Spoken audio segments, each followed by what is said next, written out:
I already know we back with another one. Your boy King Face. Yo, my mic good? Damn. Let me fix myself up. Anyway, back with another one. Your boy King Face. You already know what it is. Like, subscribe, leave a message. Let's get into the video, man. Let's get straight into the video, man. Let's go. Man, what's up, everybody? Welcome back to another episode of EOS. It's 1090 Jake, man. I'm rocking with y'all rocking with me. And for this video, we're going to be speaking on Rod Wave being arrested following a quadruple shooting and an investigation into gang members that may have been too close to Rod Wave. Developing now, 3 men with ties to recording artist Rod Wave are in jail. Whoever these people are, they decided they were going to shoot into a crowd. We recovered 2 assault rifles, 2 pounds of marijuana, and a great deal of evidence that we're going to utilize in this case as we move forward. Rapper Rod Wave was actually incorrectly arrested by Manatee County Sheriff's Office in the aftermath of the raid. March 31st, 2024, it was Easter Sunday, and a St. Petersburg detective was notified of a quadruple shooting at the Sonic Sports Bar and Lounge on 49th Street. 2 females and 2 males were shot, while 6 vehicles were struck by gunfire. A 17-year-old girl spoke with detectives at the hospital, stating she was shot in the left arm while running away and did not see the shooters. A 28-year-old female stated she ran from the scene, only to realize after she'd been shot in the shoulder. A 25-year-old male advised he was outside in a large group when he heard gunfire and ran, later realizing he'd been shot in the ankle. And the same would be said for a 26-year-old male who was shot in the arm and hand. The initial shooting happened on the northeast side of the restaurant, and a total of 44 shell casings would be found at the scene, fired from 9mm and .357 caliber handguns. The detective would be notified of video surveillance that not only captured the shooting, but the vehicle that fled the scene with the shooters inside. A blue 2023 Infiniti SUV could be seen arriving and parking at the restaurant. The vehicle was registered to Rodarius Green, aka Rod Wave, the multi-platinum rapper from St. Pete. 32-year-old Elias Torres could be seen exiting the driver door, while 24-year-old Christopher Atkins, 24-year-old Willie Cookinson, 20-year-old Kevontre Wesby, and 21-year-old Keith Wesby walk across the street to meet him. Elias can be seen pointing east towards where the shooting would happen moments later. The group would start walking over to where he pointed when everyone opened fire except for Elias. All 5 men would then get into the SUV as Elias drove off. The detective would state in the affidavit he's familiar with all 5 suspects, as he's been conducting an investigation into OMN, BOC, and the YG gangs and associates since March of 2022. 2 covert surveillance cameras have been monitoring a home located on Palm Avenue North to develop intelligence and further the investigation. The detective has spent hours watching the cameras and has viewed all listed suspects numerous times on a daily basis, coming and going from the home. The detective has even had face-to-face interactions with 3 of the 5 shooting suspects. On top of that, I ain't gonna hold you. I heard that convertible. It's not even convertible. The car that he's sitting on. I heard that's one of his cars that he crashed, and he just made a video on that. All of their social media accounts have been monitored, including posts from within 24 hours of the shooting showing all 5 suspects wearing the same clothes and jewelry. On April 1st, the detective would review surveillance video from the house under investigation. 14 minutes after the shooting, the blue SUV pulled into the driveway as multiple individuals exited and entered the home. Because it was after 11 p.m. at night, Elias was the only one able to be identified as he exited the driver's seat and entered. The home itself was 16 minutes away from the shooting scene, leading the detective to believe they drove directly to the house under surveillance immediately after the shooting. Probable cause would be established to charge the 4 shooters with second-degree attempted murder, while Elias was charged with principal to second-degree attempted murder. The principal theory under Florida law means you don't have to be the primary participant of a crime to be equally guilty of the crime. While Elias didn't shoot, He pointed in the direction of where the shooting would take place beforehand, walked over and watched the shooting take place, then fled the scene with the shooting suspects.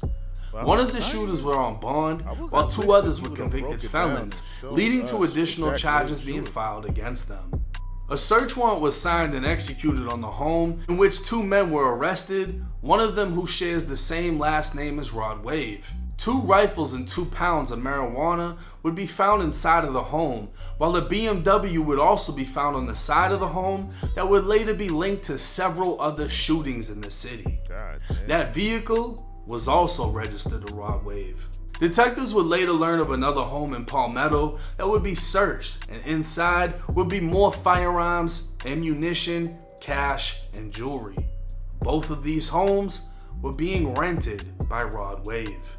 3 days before the shooting, Rod Wave posted a picture to Instagram wearing his Florida Boy pendant over his ATR pendant. Both of these would be confiscated in the searches. Kevontre, Keith, and Christopher would be identified by police as members of the YGs or Young Gangsters, and Christopher can be seen on Instagram also wearing ATR pendants.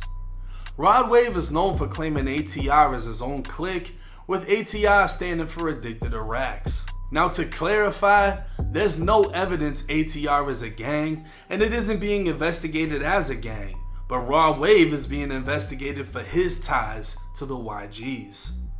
Rod Wave would be arrested for being a felon in possession of a firearm and ammunition, but would be released shortly after it was determined he wasn't even a felon. Come to find out, Rod Wave had previously been charged with a felony, but later pled to a misdemeanor, and the police barely looked into it before placing him under arrest. A photo would hit social media showing the rapper within Manatee County Jail taking a photo with one of the employees inside the booth, so it appears Rod didn't have too bad of a time in there. But the news of his arrest, along with the video of the shooting being released, left the blogs alleging that it was actually Rod Wave in the video as the shooting went down. I mean, it was really just the fact there was a few skinny shooters and a fat guy, so everyone assumed it was Rod. Even though the news reported it was Elias, whose arrest paperwork states he's 5'9" and 400 pounds, the blogs either didn't do their homework or figured the clickbait would be better. So while Rod Wave is free, that doesn't eliminate the possibility of another issue in the future. A 2-year gang investigation into a known violent gang that has been using your cars and houses to commit shootings, stash weapons, and stash drugs sounds like the grounds for a possible RICO. And the feds don't even need to be involved, as Florida is one of the few states that has its own RICO charge. St. Pete police had already said more arrests are expected to come, and at this time, Keith Wesby is still wanted for the Easter shooting. Police have also said the shooting stemmed from Elias having a problem with someone else and calling the 4 other men. If that's the case, it would seem the police are alleging Elias directed the 4 other men to commit the shooting. Elias can be seen in multiple pictures with Rod Wave and the other suspects, and it's believed Elias is actually Rod Wave's road manager. At the time, all 5 men are charged with offenses that under Florida law are punishable by life, and with no parole in the state, a life sentence means a prison death. Man. Now this is a lot to take in, and at the end of the day, I'm a realist. I'm gonna keep it real with y'all. Rod Wave didn't do shit. He didn't do anything. He went to jail on some fluke shit because the police didn't even look into the fact that he wasn't a felon. Whatever. They said that there was some ammunition left out in one of the homes. They tried to get him with that instead of the multiple guns that were in the homes. I'm not sure how the fuck that plays out. But either way, Rod Wave didn't do anything. The issue is the people he's hanging around, his team. This could be the team that's... And it always be like that. It's always the people that hang around you. You know what I'm saying? That's always starting the trouble or just getting into shit. You know what I'm saying? And then you get affected in the back end because remember, you the star. You the star. So when you the star, they're going to use your name. Your name is going to be used because you're more popular than everybody else who's involved in the mess and the fuckery. You know what I'm saying? So it happens like that all the time, bro. Just with him traveling, music videos, friends he grew up with, whatever. He has 2 vehicles rented, 2 houses rented.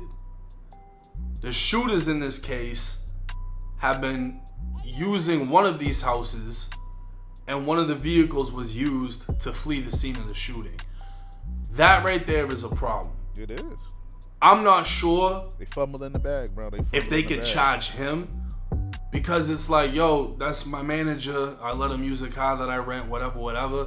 I didn't know that they were doing shit with the car. I didn't know that the other cars wanted in multiple shootings. I had no idea about that. I didn't know that there was pounds in there. I just rented a place for my team. Whatever my team did, me personally, I don't feel like the responsibility falls on Rod Wave whatsoever. And I'm sure he got the money to have a lawyer express the same thing. But that doesn't mean Florida is gonna look at it the same way. And if they've been investigating gangs in St. Pete, or more specifically the people he's associated with, for 2 years now, normally they don't do 2-year investigations just for a simple arrest.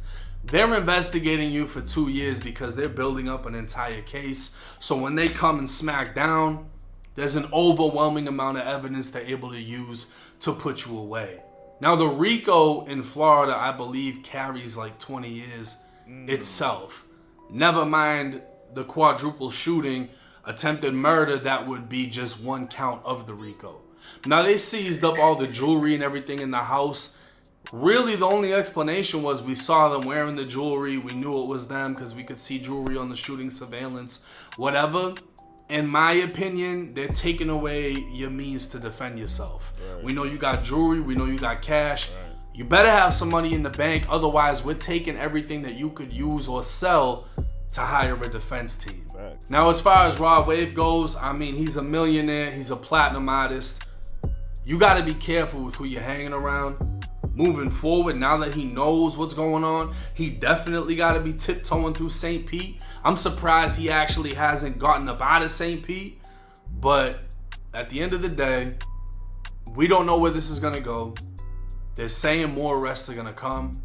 Hopefully none of this falls on Rod Wave. And hopefully nobody within his camp starts pointing the finger. The police are alleging that Elias was the one that had an issue, called the other 4 men, pointed for whatever reason on camera, and the shooting happened. Whatever happens with them, and hopefully Rod Wave is able to separate himself from that path of self-destruction. But hey, let me know y'all's thoughts and comments in the comments section. It's 1090. Yo, man, when y'all niggas make it, bro, stay away from drama, my nigga. Like, I can't express this enough. Like, this happens all the time. It don't be the main artist. It be the people around them. You know what I mean? A lot of times they be trying to show their loyalty. They be trying to show that they tough. They trying to show that, oh, man, you need me around you. You need me to be on your team. Bro, a lot of that shit brings drama. It brings death. It kills careers.